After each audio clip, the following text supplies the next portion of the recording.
Në tapetin e kuqtës pakur parakaloi edhe personi më enigmatik, mediatik, Milaim Zeka.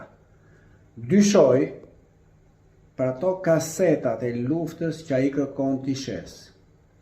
2.2 miliardë euro ka vajtur gjyqi në Hag dhe lajmi i fundit, se Hashim Thaçi dhe grupi i tij, shokët, do të qëndrojnë përsëri brenda dhe thirrja e Milaim Zekës është ekuacioni që mbetet për të zgjidhur, sigurisht drejtësia punon.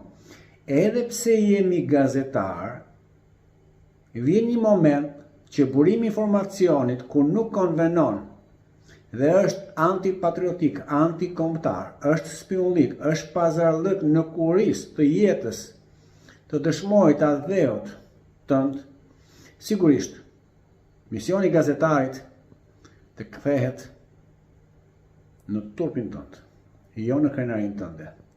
Do t'isha shumë i lumtur, sikur profecia ime, shumë janë zgjidhur, të dali pikërisht kjo. Për pazaret e ndyra që ky njeri ka bën. Dhe inshallah do të frenohet të mos bëj më pikërisht në emër të profesionit duke dëmtuar atë dheun.